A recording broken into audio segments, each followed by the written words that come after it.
नमस्कार, good morning. एक नए दिन की शुरुआत के साथ फिर मिलते हैं हम लोग बढ़िया तरीके से चुप। दोस्तों, मैं नरेंद्र सुखानी, आपका प्रिय दोस्त। मैं हर शब्द के साथ एक बढ़िया और ज़बरदस्त और सॉलिड और बढ़िया किस्ती लगाता हूँ। आज इस बारे में थोड़ी सी डिटेल में आप देने की कोशिश करता हूँ, क्योंकि मेरा नज़रिया सोचने का जो है वो हमेशा पॉजिटिव रहता है। इंसान के हाथ में सोचने का जो नज़रिया होना चाहिए वो हमेशा पॉजिटिव होना चाहिए, बिंदास तरीके से। देखिए, जो परिणाम है वो परिणाम श्री कृष्ण भगवान गीता में भी बोल के गए हैं कि कर्म किए जा, फल की इच्छा मत कर इंसान। कर्म आप बढ़िया से बढ़िया किए जाओ और उसके बाद सोच अपनी बढ़िया रखिए। परिणाम जो भी होगा वो आपको आपके समय के अनुसार ऊपर वाला अपने आप ही दे देगा। इस सृष्टि में जो है इस ऊपर वाले ने अपने आप। अब कर्मों की बात की जाए तो देखिए, यहाँ में जैसे आपको दो पटरी दिखाई दे रही हैं सुबह सुबह। ये दो रेलवे लाइन आपको दिखाई दे रही हैं। ये रेलवे लाइन देखो, एक साइड इधर जाती है। मैं अभी गुवाहाटी स्टेशन के पास में एक जगह आया हुआ हूँ। तो एक रेलवे लाइन जाती है तिनसुकिया डिब्रूगढ़ और दूसरी रेलवे लाइन जाती है दिल्ली की तरफ। दिल्ली, पंजाब, हरियाणा, जम्मू कश्मीर, अदर स्टेटों की तरफ जाती है। अब ज़िंदगी भी समझ लीजिए ये पटरी की तरह एक साइड पड़ी हुई है। एक तो ये दोनों पटरियों का कम्युनिकेशन बहुत बढ़िया है। यानी ज़िंदगी में चलने के लिए, दौड़ने के लिए दो पटरी चाहिए। एक अच्छा साथी चाहिए आपको जीवन में दौड़ने के लिए, जिस पे आप बढ़िया से चल के दौड़ सकते हो ट्रैक पे। एकदम 24 घंटे साथ निभाने वाला साथी चाहिए, एकदम 24 आवर्स। हैं ये लोग दूर दूर, लेकिन काफ़ी डिस्टेंस 1.5 मीटर दूर में है, लेकिन 1.5 मीटर दूर होने के बाद भी ये लोग हर जगह साथी रहती हैं एकदम बढ़िया से एक साथ। अच्छा, उसके बाद अब आपका कहानी ये हो गया कि अगर आपको ये रेलवे पटरी पे डिसीजन दिया जाए कि कौन सा साइड जाना है, आपको अपनी मंजिल डिसाइड कर लीजिए। जैसे कि अभी थोड़ी देर बाद हम लोग एक गाड़ी देख पाएंगे। उस गाड़ी ने अपना टारगेट इंजन फिक्स करके रखा हुआ है। वही गाड़ी, वही पटरी, वही सब कुछ। खाली इंजन इधर लगा देते हैं तो इधर दिल्ली पहुँच जाती है, और दूसरा साइड लगा देते हैं, बैक साइड लगा देते हैं तो वो तिनसुकिया पहुँच जाती है।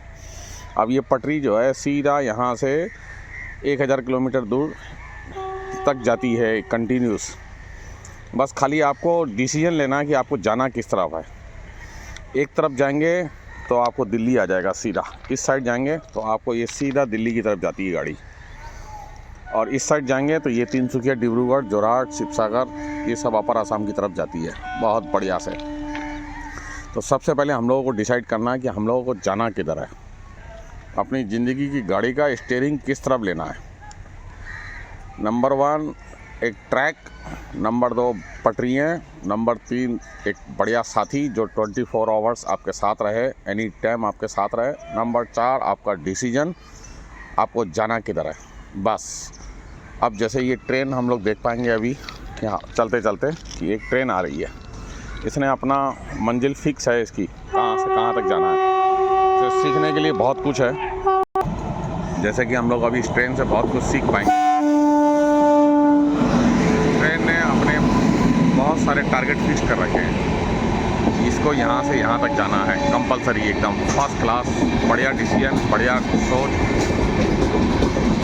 बढ़िया मेहनत। ये राजधानी गाड़ी है, कितनी स्लो चल रही है देख लीजिए, और फिर भी ये जीवन में ज़रूर अपने मंजिल तक पहुँचेगी। तो जीवन में कोई मायने नहीं रखता कि हम लोग स्लो चल रहे हैं ना तेज चल रहे हैं, इससे स्पीड से मतलब नहीं है। अपना टारगेट फिक्स है, बस इसको वहाँ दिल्ली तक जाना है तो जाना है, पहुँचना है 100%, और टाइम से ही पहुँचना है। देखिए अभी ये बहुत स्लो भी हो गई है, बहुत रुक भी गई है। इससे कभी घबराना नहीं है कि कभी जीवन में रुकावट भी आ सकती है, कभी चलते चलते आपको जो है, बस इनका अपना बैलेंस बना हुआ है, अपना एक कम्युनिकेशन बना हुआ है, और इस कम्युनिकेशन के ऊपर में ये बड़ी स्मूथली चलती है। देखने में बड़ी स्मूथली लग रही है। क्यों? क्योंकि इसने अपना माइंड सेटअप करके रखा हुआ है, इसका सिस्टम ऐसा बना रखा है कि ये बहुत स्मूथली चलती रहे। बस हम लोग अपने सिस्टम को बढ़िया कर लें तो हम लोग की ज़िंदगी, गाड़ी भी इसी तरीके से स्पीड से चलती रहेगी, आराम से चलती रहेगी, चलती रहेगी, चलती रहेगी, और एक दिन हम लोग जो है अपने ये ज़िंदगी के सफ़र को पूरा करते हुए चले जाएंगे 100%। खाली मिस्टेक ये होती है कि हम लोग अपने सफ़र में जो है अपने डिसिप्लिन को बदल देते हैं। इंसान को अपनी जीवन में, सफ़र में एक डिसिप्लिन भी हमेशा बना के रखना चाहिए कंटिन्यूस। और करते करते ये ट्रेन जो है अब आखिरी मोड़ पे आ गई। बहुत स्लो होने की वजह से भी, ये धीरे होने से भी ये अपने मंजिल पे अपने टाइम से पहुंचेगी। आप देख लीजिएगा कल इसका जो सफ़र कंप्लीट होगा, यहाँ से एवरेज 36 घंटा लगता है, अपना ये सफ़र पूरा कंप्लीट होगा और ये अपने सफ़र पे पहुंचेगी दिल्ली जाने के लिए। तो हम लोगों को ये चीज़ें हमेशा डिसाइड रखनी चाहिए कि हम लोगों का मंजिल फ़िक्स होना चाहिए जीवन में, टारगेट फिक्स होना चाहिए और सफ़र जो है धीरे धीरे स्टार्ट होना चाहिए, बस रनिंग होता रहना चाहिए। अब बीच में कभी रुकेंगे भी, कभी थकेंगे भी, कभी बंद भी हो जाएगा गेट, लेकिन फिर भी ये इसका टारगेट बंदी नहीं होगा। बस हम लोगों के साथ यही पेशेंस होना चाहिए कि कभी हम लोगों की गाड़ी चलते चलते अगर बाई चांस रुक जाती है ना, तो हम लोग अपना पेशेंस खो देते हैं, हम लोग अपना टारगेट भूल जाते हैं और अपना मन की स्थिति को फ़ौरन चेंज करते हैं। इंसान का मन बहुत चंचल होता है और चंचल मन जो है इंसान को बहुत जल्दी से अपने टारगेट चेंज करने का सिस्टम मैन्युफैक्चरिंग करके दे देता है, उसको अल्टरनेट दे देता है। ये अल्टरनेट में नहीं रखना है आपको। अपना सफ़र अगर कभी गाड़ी बंद भी हो जाती है, स्लो भी हो जाती है, तो भी आपने को चलते रहना है, कंटिन्यूस चलते रहना है। बस इसी का सफ़र का नाम ज़िंदगी है। एक बार एक राजा था, उस राजा ने बहुत सारे मंत्रियों को एक काम दिया था कि इस दुनिया का कैलकुलेशन किस तरीके से चलता है, ये कैलकुलेशन मेरे को एक बहुत बना के दीजिए, बहुत शॉर्टकट में। उस राजा ने जो है अपने मन में डिसाइड किया कि किस तरीके से ये कैलकुलेशन चलता है। मेरे को बहुत सारे लोगों के जीवन का कैलकुलेशन चाहिए कि किस तरीके से, बहुत सारे जीवन में सक्सेसफुल लोगों का कैलकुलेशन जानना चाहता था कि किस तरीके से लोग सक्सेसफुल की गारंटी तक पहुंचता था। और राजा ने अपने मन को सेटिस्फेक्शन किया और अपने कई मंत्रियों को लगा दिया कि तुम लोग जो है हमको कुछ दिन बाद अपनी एक रिपोर्ट देना जिसमें ज़्यादातर लोगों का कैलकुलेशन बताइएगा कि जीवन किस तरीके से चलाया जाता है, सक्सेसफुल होने की क्या क्या गारंटियाँ हैं।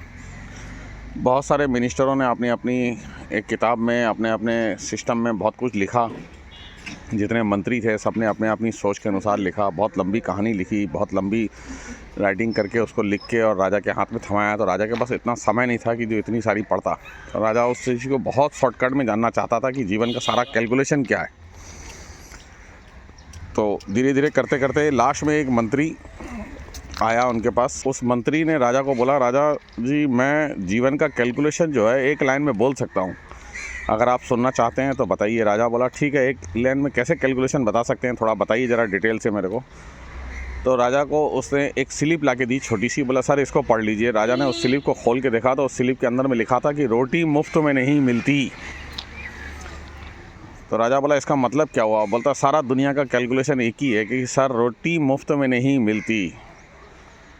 मैंने आदमी को, किसी को भी, कोई भी आदमी को मैंने देखा जीवन के अंदर में, उसको रोटी मुफ्त में नहीं मिलती। मैंने उसको अपने अपने हिस्से का काम ज़रूर करना है, अपने अपने लेवल का काम ज़रूर करना है। जो जिस पोजीशन में है, गृहिणी है, घर में काम कर रहे हैं, बाहर है, दुकानदार हैं, कर्मचारी है, जो भी है, जिस भी लेवल का आदमी है, मिनिस्टर है, उसको काम बराबर करते रहना पड़ेगा।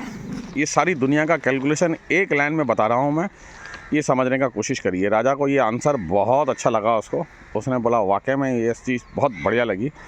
आपको भी इसको एनालाइज़ कीजिएगा कि रोटी मुफ्त में नहीं मिलती। इस संसार में जो भी आया है उसको शुरू से लेकर लास्ट तक अपने कर्म करते रहना पड़ेगा, कर्म करते रहना पड़ेगा, कर्म करते रहना पड़ेगा।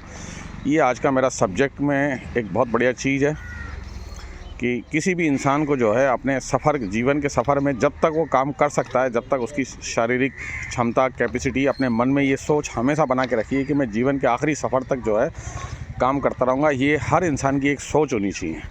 कभी ये आराम का कीड़ा जो है कभी अपने दिमाग में मत घुसाइए, क्योंकि ये सारी दुनिया का कैलकुलेशन है कि आपको एनी टाइम, चाहे सर्दी हो, चाहे गर्मी हो, चाहे बरसात हो, चाहे कुछ भी हो, अपना कर्तव्य, अपने धर्म, अपनी इच्छाएँ, छोटे बच्चे से लेके एक सीनियर सिटीजन तक हो, जब तक हो सके वो अपना जीवन में कर्म करते रहना चाहिए और कर्मों की क्वालिटी, पॉजिटिविटी होनी चाहिए, मंजिल फिक्स होना चाहिए और उस पर टारगेट पे चलते रहना चाहिए। कोई ज़रूरी नहीं कि आप 100% कर्म करते समय उस टारगेट को पूरा कर पाएंगे, लेकिन ये कंफर्म है कि आपको जो है अपने टारगेट को पाने के लिए कर्म ज़रूर करना पड़ेगा, ये कंफर्म है।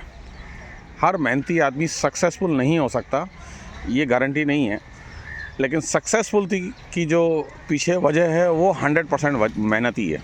कि आज जितने भी लोग इस दुनिया के अंदर में सक्सेसफुल हुए हैं अपने अपने क्षेत्र में या किसी भी टाइम में, उन्होंने अटूट विश्वास और अटूट मेहनत की है इस संसार में अपने आप के ऊपर में। बहुत लोगों की लंबी लिस्ट है जिन्होंने अपने जीवन में जीरो से स्टार्ट करके और बहुत आगे तक पहुँचे हैं। ये कर्मों का ही एक क्वालिटी है जो इंसान जो है वहाँ तक पहुँच सकता है। और इंसान एक ऐसा जीव ऊपर वाले ने बना के भेजा जिसको दिमाग, सोच, सब कुछ है। वो अपने जीवन में हर मंजिल को फिक्स करके, टारगेट को फिक्स करके उसको पाने के लिए कोशिश कर सकता है और रात दिन लगे रहना पड़ेगा, रात दिन लगे रहना पड़ेगा और हर दिन एक नया अनुभव सीखना पड़ेगा इंसान को, हर दिन एक नया अनुभव सीखना पड़ेगा। उस पे चलते रहने का जो प्रोसेस होगा ना वो बहुत हार्ड होगा, ज़िंदगी के सफ़र में बहुत हार्ड होगा, लेकिन फिर भी कम से कम आपको चलते रहना है धीरे धीरे धीरे धीरे धीरे 1 2 3 से लेके, और धीरे धीरे करके आपको 100 तक पहुंचेंगे ही पहुंचेंगे, एकदम कंफर्म है, ये 100% रिपोर्ट है। अपने जीवन के लक्ष्य डिसाइड कीजिए, अपनी टारगेट को फिक्स कीजिए और धीरे धीरे करके आराम से चलना शुरू कर दीजिए उसके ऊपर में। मेरे को जो आज तक जीवन में एक्सपीरियंस लिए हैं, मैं कोशिश करता हूँ कि मैं अपने रील के माध्यम से आप लोगों को पहुँचा सकाऊँ।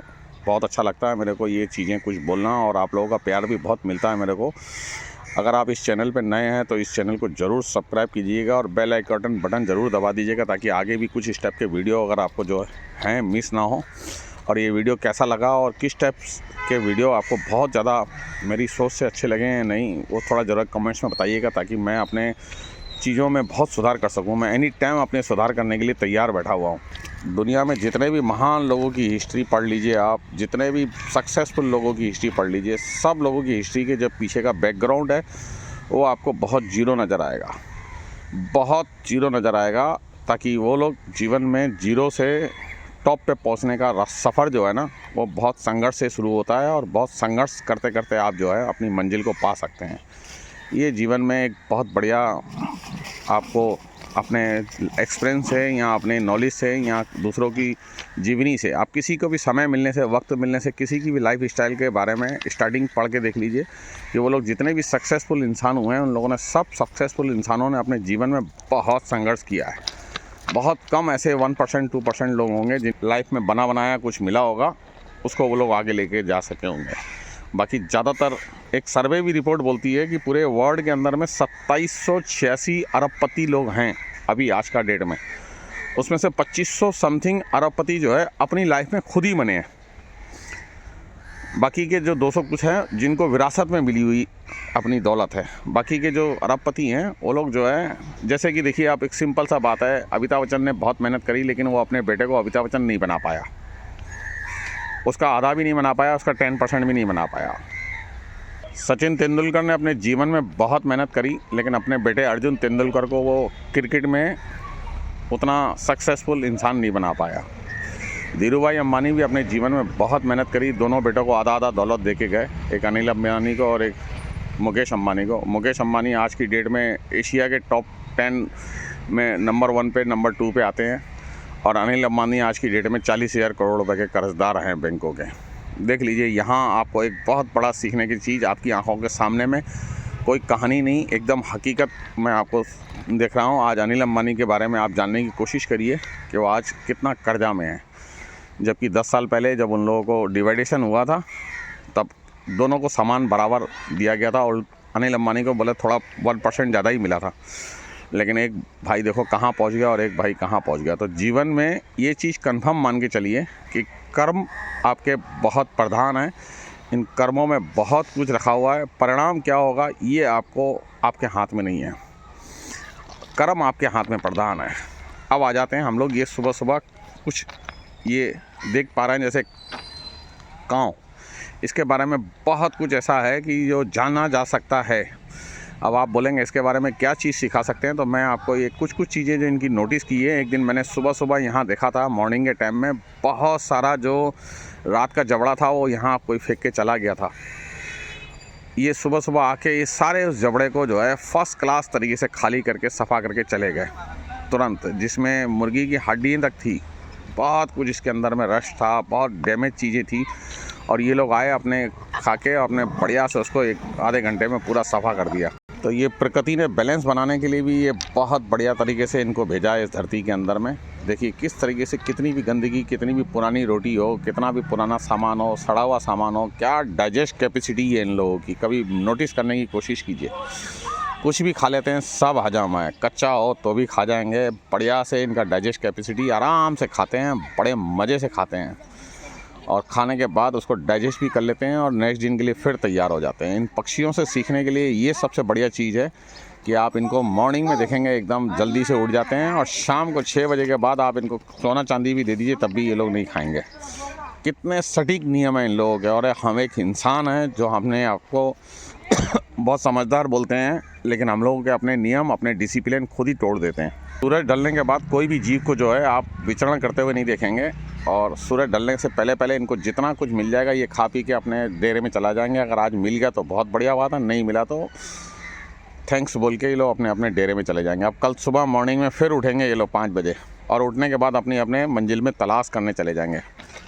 इनको कोई शिकायत नहीं है ऊपर वाले से कि इनको ऊपर वाले ने क्या नहीं दिया, बस अपने अपने काम में लगे रहना है, सुबह निकलना है और शाम को वापस आ जाना टनाटन तरीके से। बस फर्स्ट क्लास जो मिल गया उसी को खा लिया, कच्चा पक्का जैसा मिला, ताज़ा बासी। इनको तो बासी ही मिलता है हमेशा, इनको ताज़ा तो बहुत कम देते हैं, श्राद्ध के महीने में ही दिया जाता है। तो हम लोग अपने आसपास के माहौल से बहुत कुछ सीखा जा सकता है, बहुत कुछ जाना जा सकता है। हर समय सीखने के लिए तैयार रहिए। मेरा ये चैनल के माध्यम से मैं जितना चीज़ों को एनालाइज़ करता हूँ, मैं एक एक करके आपको सारी चीज़ें सिखाता जाऊँगा। ऐसे आपके जीवन में अपने खुद के एक्सपीरियंस भी बहुत होते होंगे, उन एक्सपीरियंसों से भी सीखने की कोशिश कीजिए। जीवन को कभी भी गलती मत बोलिए, हमेशा ये बोलिए कि मैं जीवन में सीखने आया हूँ, इस सफ़र में सीखने आया हूँ। वैसे भी हम लोग इस धरती पे बहुत कम समय के लिए आए हैं और सीखते रहने के लिए आए हैं। लगातार सीखते रहने की प्रैक्टिस ही हम लोगों को बहुत आगे तक पहुंचा सकती है। बराबर प्रैक्टिस करते करते ही इंसान कहां से कहां पहुंच जाता है। मेरा ये वीडियो बनाने का बार बार मकसद यही होता है कि मैं आप लोगों को कुछ एक ऐसी चीज़ें दिखा सकूं। ज़रूर से आप कोशिश कीजिए करिए, और थैंक्स मेरे साथ बने रहने के लिए। अगर आप इस वीडियो को यहाँ तक पूरा देख पाएँ तो बहुत बहुत धन्यवाद। मैं आप लोगों का बहुत तहे दिल से शुक्रिया अदा करना चाहता हूं कि आप लोगों के इस सहयोग की वजह से मेरे को बहुत अच्छा बने रहिए इसी तरीके से, और नेक्स्ट किसी वीडियो के लिए तैयार रहिए। मैं फिर ऐसा कोई चैप्टर लेकर आपके सामने ज़रूर उतरूँगा। थैंक्स, धन्यवाद।